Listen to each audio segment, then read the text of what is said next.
Hello. आप सभी का अनिल आर क्लासेस में स्वागत है। आज हम साइंस की वीडियो लेकर के आए हैं जिसमें सभी प्रश्नों के उत्तर आपको कमेंट करके देना है। वीडियो को पॉज करना है और अपने उत्तर कमेंट करके देना है, जिसमें आपको आपको चेक करना है कि आपके कितने प्रश्न सही हुए हैं। ठीक है, तो चलिए शुरू करते हैं आज की वीडियो। प्रश्न संख्या 1 है, हरे फलों हरे फलों को कृत्रिम ढंग से पकाने हेतु प्रयुक्त गैस है एसिटिलीन, ईथेन, हाइड्रोजन, ऑक्सीजन। तो जल्दी से आपको कमेंट करना है इस प्रश्न का उत्तर क्या होगा। तो इसका प्रश्न का उत्तर है एसिटिलीन, यानी कि प्रश्न का आंसर ए ऑप्शन सही है। एसिटिलीन का केमिकल फार्मूला होता है CH और यहाँ पर ट्रिपल बॉन्डिंग, यानी कि ये आपका केमिकल फार्मूला होता है। ईथेन का केमिकल फार्मूला क्या होता है ये भी आप समझेंगे। ईथेन का केमिकल फार्मूला C2H6 ये केमिकल फार्मूला होता है। ठीक है। हाइड्रोजन का H2 होता है और ऑक्सीजन यानी कि O2 होता है। तो इसको आप अच्छे से पढ़ेंगे। चलिए प्रश्न संख्या 2 पर चलते हैं। प्रश्न संख्या 2 कह रहा है, ध्रुव से वस्तु की स्थिति तथा प्रतिबिंब की स्थिति हमेशा बराबर होती है। ऑप्शन नंबर ए अवतल दर्पण में, दूसरा है उत्तल दर्पण में, ऑप्शन नंबर सी समतल दर्पण में, ऑप्शन नंबर डी इनमें से कोई नहीं। तो जल्दी से आपको कमेंट करना है। इसका ऑप्शन नंबर सी सही है, समतल दर्पण में, यानी कि ध्रुव से वस्तु की स्थिति तथा प्रतिबिंब की स्थिति हमेशा बराबर होती है समतल दर्पण में। जैसा ये आपका समतल दर्पण है, यह आपका मुख्य अक्ष है। ठीक, यहाँ पर आपका ध्रुव है यानी कि P है। यदि यहाँ पर आपकी कोई वस्तु रखी हुई है और इसका यदि प्रतिबिंब बनेगा तो जितनी दूरी यह है ध्रुव से इस वस्तु की दूरी, उतनी ही दूरी यहाँ पर प्रतिबिंब इस वस्तु का बनेगा। इस चीज़ को ध्यान रखेंगे।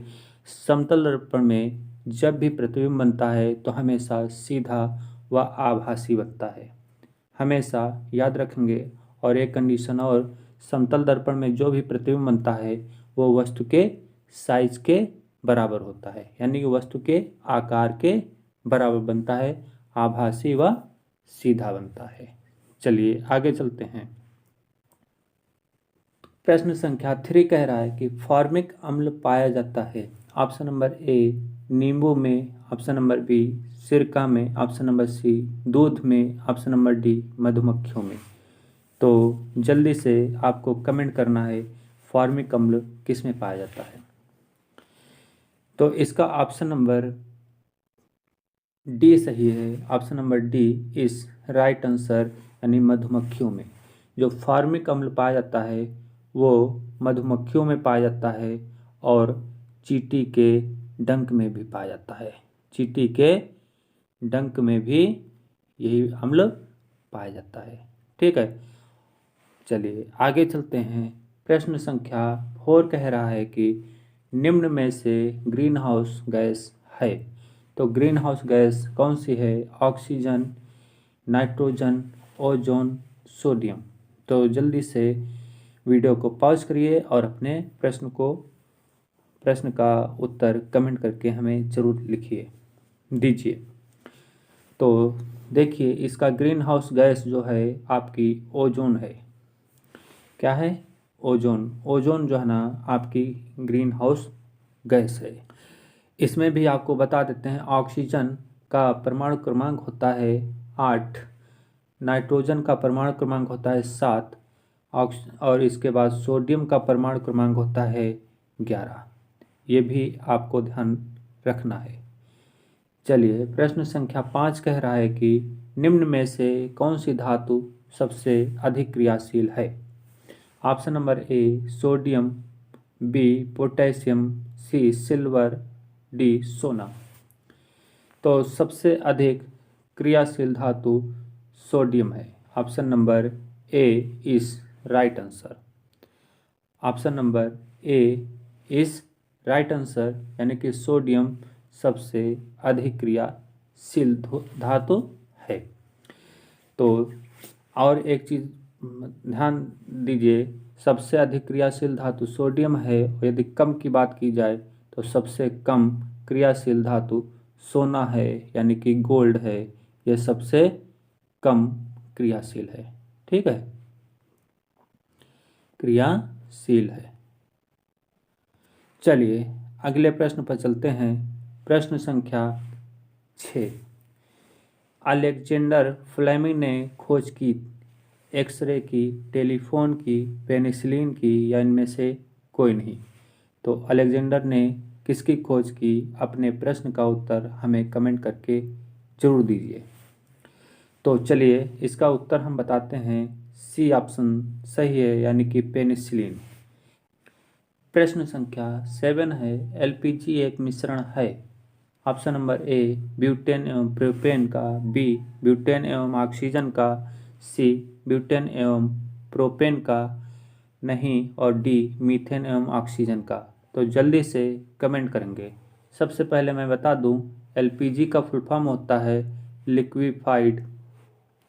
Liquefied petroleum gas. Petroleum gas, ठीक है। यह उच्च दाब डाल करके द्रव अवस्था में परिवर्तित करके गैस सिलेंडर में भरी जाती है, जो घरों में खाना पकाने में काम आती है। तो इसका ऑप्शन नंबर है एलपीजी एक मिश्रण है। किसका? वो है ऑप्शन नंबर ए सही है, यानी कि ब्यूटेन एवं प्रोपेन का। ऑप्शन नंबर ए सही है, यानी ब्यूटेन एवं प्रोपेन का मिश्रण है एलपीजी। ठीक है, तो आगे चलते हैं। प्रश्न संख्या 8। प्रश्न संख्या 8 कह रहा है कि कशिश का तेल कहलाता है। कशिश का तेल कहलाता है। ऑप्शन नंबर ए नाइट्रिक अम्ल, ऑप्शन नंबर बी HCl यानी हाइड्रोक्लोरिक अम्ल, ऑप्शन नंबर सी CH3COOH यानी कि एसिटिक अम्ल, ऑप्शन नंबर डी H2SO4 यानी कि सल्फ्यूरिक अम्ल। तो जल्दी से कमेंट करना है आप सभी को। इसका ऑप्शन नंबर डी सही है, यानी कि कशिश का तेल सल्फ्यूरिक अम्ल है। क्या है? सल्फ्यूरिक अम्ल है। तो सल्फ्यूरिक अम्ल का दूसरा नाम भी है, ये भी याद रखेंगे, ऑयल ऑफ। सल्फ्यूरिक अम्ल का दूसरा नाम है ऑयल ऑफ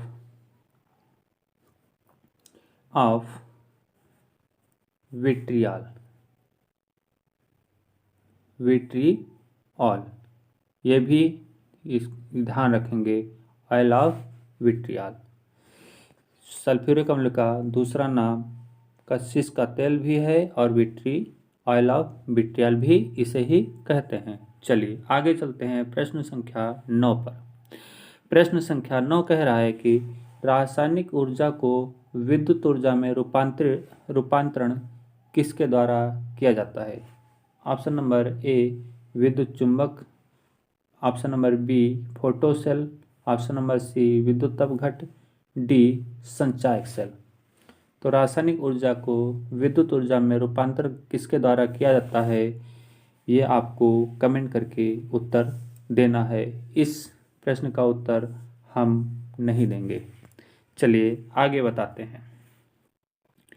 प्रश्न संख्या 10 कह रहा है यांत्रिक ऊर्जा को विद्युत ऊर्जा में रूपांतरित करने के लिए डैश का प्रयोग किया जाता है।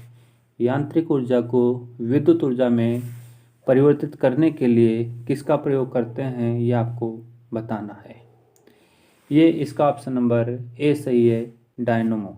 यानी कि डायनमो के थ्रू हम यांत्रिक ऊर्जा को विद्युत ऊर्जा में रूपांतरित करते हैं।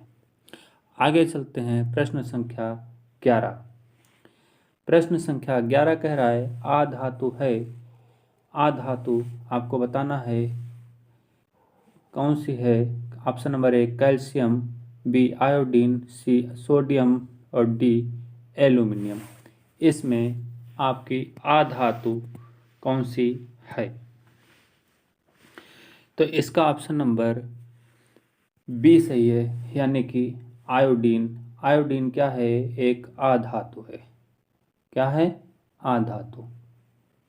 ठीक। आधातु इलेक्ट्रॉन को ग्रहण करके ऋणायन बनाती हैं। ठीक है, तो आयोडीन क्या है? इलेक्ट्रॉन को ग्रहण करके ऋणायन बनाता है, तो ये क्या है? आयोडीन। ठीक है, चलिए आगे बताते हैं। प्रश्न संख्या 12 कह रहा है कि वह धातु जो हाथ पर रखते ही पिघल जाती है। मोस्ट इम्पॉर्टेंट प्रश्न है। वह धातु जो हथेली पर रखते ही पिघल जाती है वह है ए सीजियम, क्रिप्टॉन, मरकरी, कॉपर। तो इसका ऑप्शन नंबर ए सही है। ऑप्शन नंबर इसका ए सही है, यानी कि सीजियम। सीजियम जो है ना धातु हथेली पर रखने पर वह तुरंत क्या है? पिघल जाती है। तो इसका ऑप्शन नंबर सी ए सही है, यानी कि सीजियम। दूसरी भी धातु एक है, वो है गैलियम। इसका प्रतीक होता है Ga। इसका एटॉमिक नंबर होता है 31, यानी कि परमाणु क्रमांक होता है 31। तो इसको याद रखेंगे। तो चलिए, आज की वीडियो कैसी लगी आप लोग हमें लिख के ज़रूर बताएंगे। यदि वीडियो अच्छी लगी है तो वीडियो को लाइक करिए और दोस्तों में शेयर करना ना भूलें। तो चलिए, आज की वीडियो यहीं पर वाइंड अप करते हैं। नेक्स्ट वीडियो के साथ नेक्स्ट डे फिर मिलते हैं। तब तक के लिए नमस्कार।